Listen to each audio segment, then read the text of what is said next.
got so far. It's always going to be a work in progress. You can always find something to put on it. I just haven't posted a video on it because I'm afraid of getting nitpicked on all the little imperfections that I see, but it's whatever. It's functional, right? This has been working for me for like over 6 months, and completely modular. It's in shit, I don't know what cooler this is. It's a cooler of some sorts, and went through and eventually just started rewiring everything. These are just loose wires that controlling this fan up here. So in the summertime, it's gonna like turn on. I got this this little controller. It should control the heating and cooling. I'm gonna add like a little block warmer thing that warms up the inner air and throws it around the battery. There's a gap around it, and it's dirty, of course. I need to take the battery out and vacuum it, but this is all from, you know, drilling in, popping holes in, and adding appliances and all that. But I made sure to put small screws in here so it wouldn't go in and bust my damn battery. And so far, I know it looks rough, but it works. And right now it's charging. It's about 30%. I ran it down to 20 yesterday. I'm just doing a load test on it, and it was pulling 460 watts on the inverter. I only have a 500 watt inverter. And I was doing some 3D printing. I had a fan going, had my phone charging, had everything going, and I was just doing a simple load test. I have a problem with the battery getting too high in charge, so I just limited it to only charge up to 14.2, which kind of kills two birds with one stone, keeps my battery a little bit healthier for longer, and I don't have to worry about it becoming unbalanced on the top end of the goddamn thing, because cell 3 has always kind of done something weird. It's right now it seems high, and when it gets higher it gets low, and all the other ones go past it. And you know, I could, you know, I have a warranty on it. I could go wait to get a new one, or you know, whatever. And but it works good. I'm just gonna deal with it and wait till I want to go exchange this out, because it's like a 7-year warranty. I might as well just wait around for a minute on it. But that's a 50 amp circuit breaker here.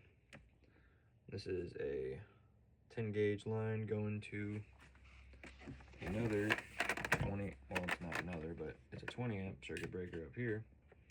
So that comes in and it distributes my power to this, and the workshop power goes right to over there. I used to have a switch on it so that way I could toggle it off, but I really don't use it all that much, and I can just unplug the motherfucker right here. So I used a 6 gauge wire for this 500 watt, which is overkill, which is nice because it keeps me, you know, in a certain efficiency where the wires don't get too toasty. But the system is totally capable of pulling 70 amps max with the 50 amp circuit breaker underneath and the 20 amp up here, which is on its own line. So that's, it can pull 70 amps, which I think that's pretty nice. It runs everything I need. This light turns on, no problem. But I don't know, it's just one day at a time with this, and I'm continuously using it, so I constantly got ideas for it. But yeah, this is where I'm at. Kind of just posting it to post it now, you know? Just don't really know what else to say. Like, there it is. Like, this is what I've been working on. I got to replace this. It has an issue where if I leave the solar plugged in, it goddamn birds trying to get in here. But the solar will, I don't know, it gets all locked, and the MPPT part won't do the MPPT part, so I got to unplug it and plug it back in. So that's an issue. But it works if I just unplug it and plug it back in. So like right now I'm getting almost 40 volts. So that's good, because the panels put out 46 volts in the current configuration they're in.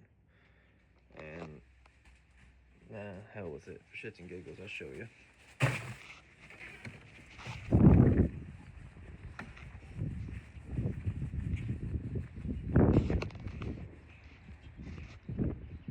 So each of them panels produce, I think, 22.5 volts a piece.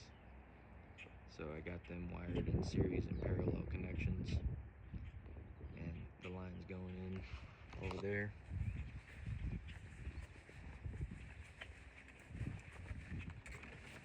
And that's what gives me my 46 volts.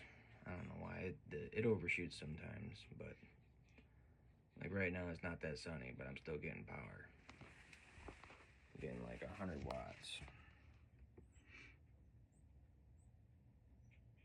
But it's just enough for me to do what I'm doing here in front of light and kind of just charge some things, especially this.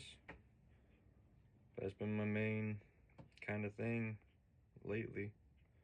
Just make sure that this is gonna last for about 10 years. And if it does, I'll be happy, because at that point, I'm probably gonna have a better battery and I can throw this in a golf cart.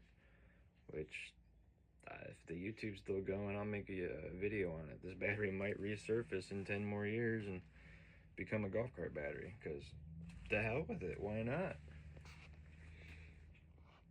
If you got any ideas, let me know. No, I don't. I can't think of everything off the top of my head, but I try to just make it useful. You know, I didn't want to overcomplicate things. I didn't want to add a smart controller to turn the fan on if, you know, the weather's going to be good. Because I did think about all that, adding a Raspberry Pi to this, but it just makes more sense to keep it simple, you know. And I got a little charger down there, which if the solar's not providing it, I got to put power into it, so I will use it, but I really don't. And I'll show you how much power I get on a good day. It's probably something people are interested in. That was just briefly the other day. There's a little over a kilowatt. There's 2 kilowatts. I don't charge every single day, obviously. I try to cycle this thing. There's about a kilowatt there. 1.3 kilowatts, 1.2.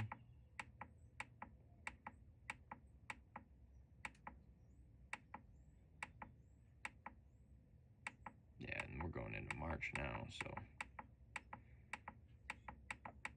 just enough energy for me to do what I need to do. And I made everything super efficient, so it doesn't really draw that much power, which I kind of have an issue where if I need to load test this thing, I don't have much to max it out, because I kind of built everything to run. Oh shit, there we go. I kind of built everything to run as efficiently as possible, and especially with these bus bars up here. It allows me to distribute my electricity amongst whatever load I want, so it makes it very general purpose. And if I wanted it to be protected, I'd hook it up to this breaker here, which is self-resetting. It's a really awesome find at the automotive store. Go ahead and pick some of these up if you don't have them. It will save your butt. I haven't tested it, but I mean, I'm sure it'll save your butt. So, yep, this inspires you. It inspires you. Have a good day, everybody.